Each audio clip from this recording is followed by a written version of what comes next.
Bueno, señores, nosotros para finalizar en el día de hoy, pues vamos a conversar con el doctor Amado Alejandro Báez.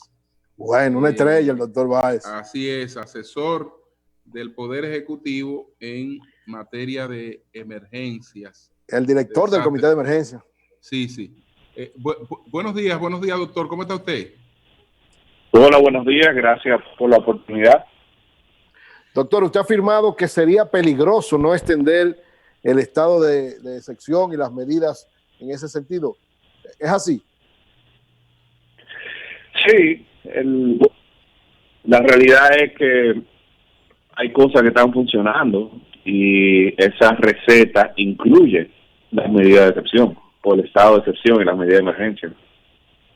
Y cuando estamos hablando de insertar otros ingredientes, como es el rearranque económico, sería muy peligroso quitar un elemento de una receta que está funcionando, que está generando estabilidad, que está generando disminución en muchas localidades, y de repente agregar un ingrediente que sabemos que va a aumentar los casos. O sea, sabemos que el rearranque económico va a producir un aumento de casos. Es una realidad, eso se ha visto en todos lados.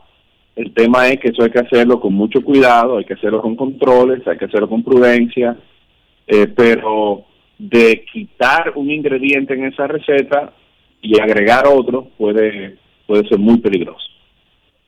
Doctor, tendríamos una extensión por 15 días a partir del próximo 18.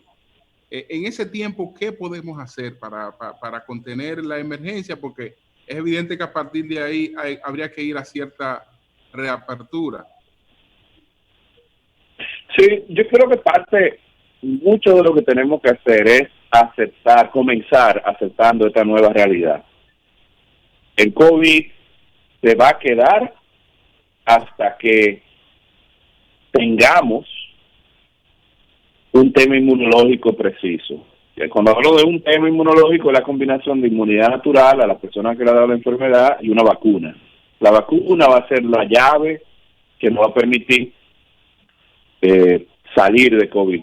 Entonces, parte de entender esta nueva realidad es entender que hay que usar mascarilla, que hay que lavarse las manos, que hay que tener distanciamiento físico, que hay que tener precauciones.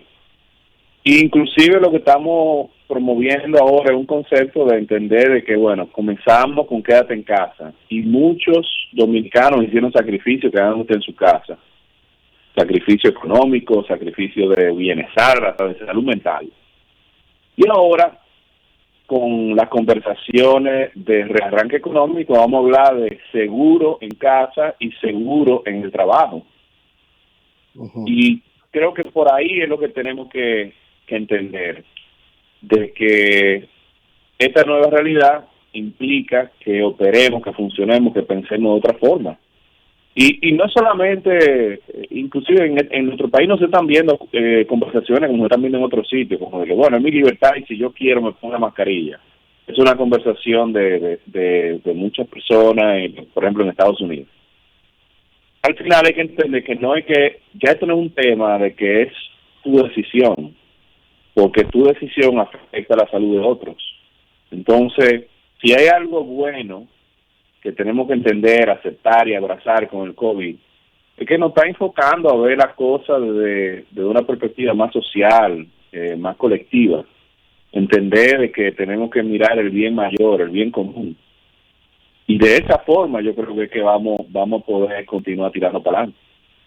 Doctor, del punto de vista de la cantidad de pruebas que estamos haciendo hasta ahora, ¿cuál es la situación? Ese es uno de los puntos que sigue siendo uno de los puntos que se critica, ¿no? Que estamos todavía limitados con las pruebas.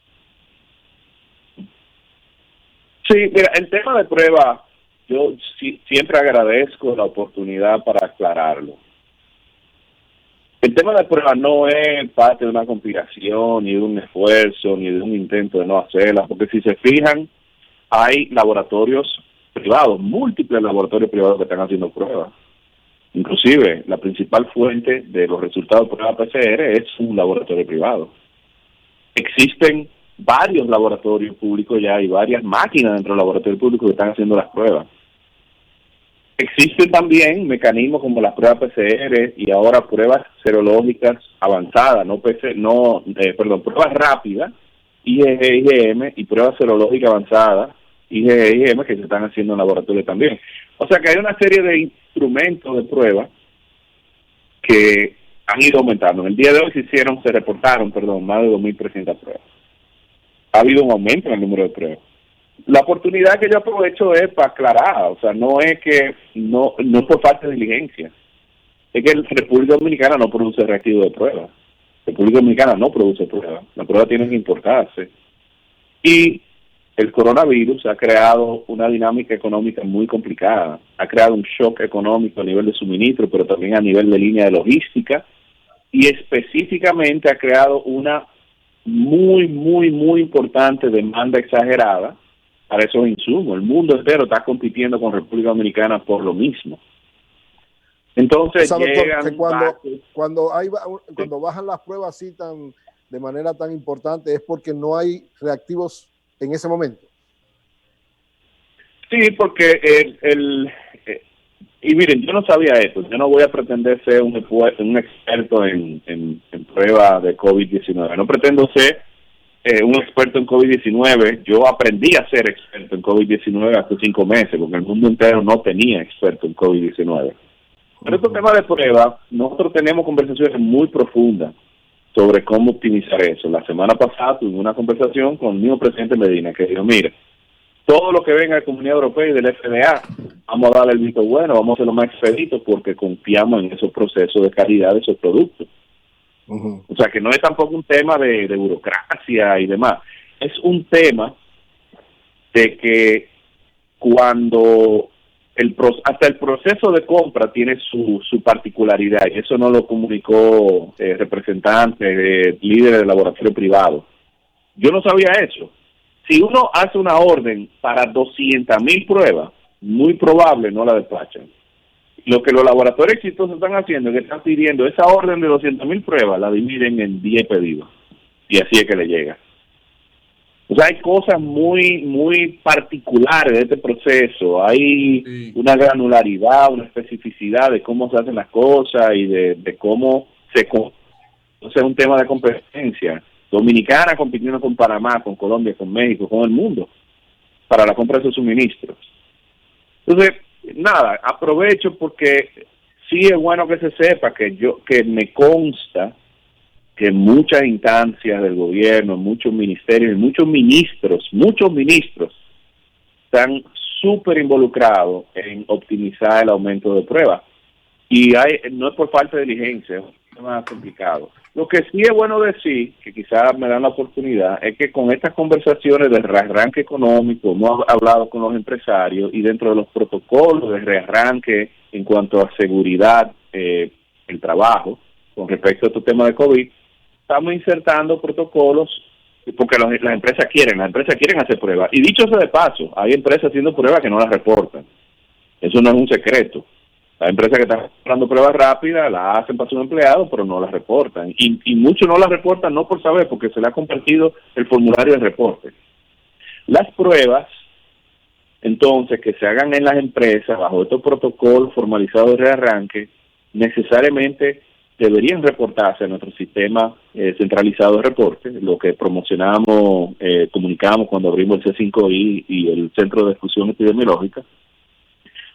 Y lo que estamos viendo es que con este tema de rearranque económico, de reposicionamiento laboral, podemos entonces utilizarlo como un instrumento para democratización de las pruebas y así tener un aumento bueno de pruebas a través de descentralizarlo y democratizarlo. Doctor, en sentido general, ¿usted cree que ha cambiado el virus del COVID-19? Porque ahora tenemos aquí y en todas partes del mundo una mayor cantidad de contagios, pero tenemos unos pacientes con síntomas más aligerados. ¿Cuál es la situación? Sí, creo que sí, creo que es una combinación de factores. Científicamente sabemos que los virus RNA mutan con facilidad. Yo no tengo cómo comprobarlo en República Dominicana, pero sí tenemos de nuestro equipo, el doctor Robert Paulino, un gran investigador de virología que trabaja en nuestro comité, está trabajando una alianza con una universidad en Italia para hacer la tipificación genética del virus en República Dominicana y entender cuáles son los diferentes tipos de virus que tenemos. Esos son elementos. Lo otro es la ciencia avanzada. Entendemos más del virus. Una cosa tan sencilla como entender que el virus produce trombo y que los trombos afectan la salud y matan personas. El despliegue de anticoagulantes ante ese efecto de trombo y de coágulo ha tenido un impacto interesante. Hemos evaluado nuevas medicinas, hemos evaluado la implementación más temprana de nuevos medicamentos. Hemos evaluado, yo soy intensivista, yo soy emergencia y terapia intensiva. En intensivo hemos evaluado estrategias completamente nuevas de cómo se maneja la utilización de oxigenación y ventilación de estos pacientes que nunca antes se habían hecho. O sea que hay muchas cosas que se están haciendo en paralelo que están creando ese impacto. Dicho sea de paso, es bueno mencionarlo. La tasa de hospitalización crítica de nuestros pacientes en República Dominicana es 1.7%, es un tercio por debajo. Doctor, hoy bajó a 1 con los nuevos con el nuevo boletín. Sí, bajó a 1% la tasa de hospitalizados graves hoy. Doctor, sí. Como usted dice, como usted ha planteado. Deja lo que termine esta idea, adelante. Deja lo que termine esta idea, sí, adelante. No, denle ahí. Yo estaba hablando de un promedio. Sí, como usted ha planteado, y yo he planteado desde el principio, que todos estamos aprendiendo del virus, como usted ha dicho, es decir, este es un virus nuevo, del que incluso mi hermana es infectóloga, pero también me dice, estamos aprendiendo todo. Vamos a tener que convivir con el virus, como con los demás virus. ¿Por qué esos cierres de todas las actividades esenciales? ¿Por qué no dejar abiertos, por ejemplo, los talleres de reparación de vehículos? ¿Por qué usted tiene un vehículo, por ejemplo, como un caso que me escribe un amigo, que tiene 16,000 millas más de la que debió hacerle para el chequeo y no puede ir a hacer al concesionario porque está cerrado? ¿Por qué parar eso si ahí no hay aglomeraciones de personas? Si las actividades que hizo el ministro el fin de semana aglomeraron más personas que la que habría en una tienda de vehículos o en un taller de repuesto, de reparación de neumáticos. Bueno, o sea, es una pregunta muy específica y que también se sale un tanto del área que me compete. Yo pudiera a nivel personal. Yo sé que no soy yo los sanitarios, pero como usted es el experto, lo que estoy diciendo es, usted ha dicho claramente, y yo estoy de acuerdo con usted, que la sociedad, que los dominicanos iremos desarrollando inmunidad. Yo he reclamado pruebas serológicas. Ok, pero la pregunta para él, que sea dentro... Donde ya la gente no se está muriendo por ese virus. Ok. Bueno, puedo hablar un poquito de esto. Miren cómo yo lo veo. Doctor. Sí, es importante entender lo que son servicios esenciales. Y hay servicios esenciales y se ha mantenido la apertura de servicios esenciales. Se ha mantenido también la apertura de la cadena de producción y de valor asociado a esos servicios esenciales. Inclusive esas son parte de las conversaciones cuando uno habla de rearranque económico, de tú abrís tal sector, pero para abrir tal sector tiene necesariamente que abrir otras líneas de suministro que alimentan ese sector.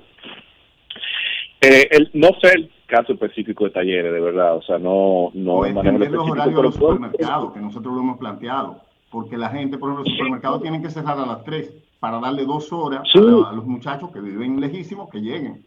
Un camión de pollo no lo paran, pero el que cuida, el que lo va manejando y los servicios, los que lo van asistiendo, no pueden después irse porque caen presos. Es decir, hemos hablado de entender. Bueno, pero estamos conversando. Sí, adelante. Y ustedes son los técnicos. Sí, no, ese tema sí puedo hablar un poquito porque hemos hecho análisis cuando estábamos en los operativos en Duarte, Santiago, Puerto Plata. Hacíamos análisis de ese crowding, de ese conglomerado de personas. Y al final, por ejemplo, había un tema de los bancos, que hablaban mucho de los bancos, el conglomerado. Y nosotros tuvimos una reunión con la Asociación de Bancos y entendimos qué era lo que estaba pasando con los bancos. Los bancos habían hecho medidas muy importantes para controlar eso. Pero al final, hay temas que uno no puede predecir. Esto es como el pasado ministro de Defensa de Estados Unidos, Rumsfeld, habla. Hay conocidos hay desconocidos que tú conoces, que tú sabes cosas que van a pasar, pero hay desconocidos que no vas a conocer hasta que pasen. Entonces, esto no es una ciencia exacta y al final hay que ir puliendo, los modelos. Sí. Bueno, doctor, doctor, ¿usted entiende que es suficiente los 15 días que se aprobaron o usted prevé que podría tener que ampliarse las medidas de sección por más tiempo? Mira, el tema de 15, de 25, de lo que fuese, es un tema más legal, político legal, que operacional y estratégico a nivel de salud pública. Para mí, por ejemplo, si me preguntaran, yo diría que hay que mantener esa receta estable hasta que uno vea una mejoría en esos indicadores epidemiológicos y vaya también entrando en la ecuación otros elementos propios de la economía. O sea, al final 15 y 25 días son temas políticos, son temas que se discuten dentro del margen de leyes ya establecidas, que también se escapa un poquito de lo mío. Para mí, lo que yo recomiendo es lo global. Lo global es, estamos estables en muchos indicadores, estamos viendo cosas buenas en muchos otros indicadores, estamos hablando de la necesidad del rearranque económico, porque al final, y es lo que yo he dicho en varias ocasiones, la gente está en la calle, no es por capricho, es por necesidad. Doctor, y tenemos que usted no se vuelve a ir mientras tengamos esta situación, usted se queda aquí con nosotros. Yo a la orden. Lo que pasa es que hay que entender, el trabajo mío es en los Estados Unidos, yo estoy prestado aquí, pero yo feliz de seguir apoyando este proceso, inclusive doctor, muy amable. Bueno, pues gracias, doctor Amado Alejandro. Pero vamos a despedirlo. Gracias, doctor. Muchas gracias, doctor. Muy amable. Brevemente, el doctor mencionó a un investigador del equipo que se llama Robert Paulino. Ojalá que nosotros lo podamos contactar, porque es un investigador que está inmerso en investigaciones sobre el COVID, es dominicano, y pudiéramos averiguar sobre todo a qué se debe el comportamiento del virus.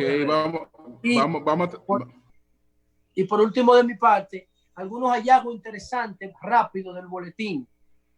Miren, señores, yo le decía al doctor que la tasa de hospitalizados graves bajó. Hoy está la relación de los hospitalizados graves con el total de afectados en 1%. Oigan esto, 1% de los que están afectados por el COVID en República Dominicana están hospitalizados graves, porque la tasa de hospitalizado total sobre la totalidad de los casos positivos bajó de 16.8, que estaba ayer, a 16%. Bajó casi un punto porcentual la cantidad de hospitalizados. La cantidad total de hospitalizados graves se disminuyó en 1, de 128 a 127, y la cantidad total de hospitalizados con relación a la cantidad total de casos positivos bajó en 21 casos. De 1.906 bajó a 1.885. O sea que esos indicadores, que son los que nos permiten saber cuál es el impacto grave, letal de este tema, están totalmente controlados. Ninguno llega al 20% de la capacidad de nuestro sistema sanitario. José, la provincia Duarte, el desempeño aquí de la provincia Duarte. La provincia Duarte la tengo aquí. La provincia Duarte es la tercera más afectada. Sí, pero ¿cómo se comportó ayer de un boletín a otro? Bueno, yo lo tengo aquí. Siguiendo la semana. Si tengo el tiempo. Lo más probable es que igual, porque no ha habido ninguna información. No ha habido baja y los contagios han sido mínimos. Es decir, no, es que el boletín nada más te da los porcentajes de los casos. No, pero yo te lo digo por el chat. Lo que ha hecho el lunes lo analizamos, Julio. Además de política, es leer boletines. La provincia de Duarte tiene 5 casos nuevos hoy. Y hace tiempo que no hay fallecido. Hace tiempo que no hay fallecido. Ni va a haber fallecido. Y tiene fallecido, No, ayer no hubo. Nuevo no hay. 2 semanas tiene que no hay y no va a haber, gracias a Dios. Así vamos a seguir trabajando. Salúdame a Aguilera cuando lo vea. Bueno, un saludo a Aguilera. Mira, Aguilera va a tener problemas porque Aguilera está poniendo su tengo que hablar contigo, ahorita te voy a escribir por WhatsApp. Salúdame a Aguilera. A sacar casa. ¿A quién? Aguilera. Bueno, quien no ha hecho nada de eso, quien no ha hecho nada de eso es Gonzalo Castillo. Los ciudadanos, los trabajadores. Nos fuimos, señores, nos fuimos. Nos vemos el lunes. Cambio y fuera.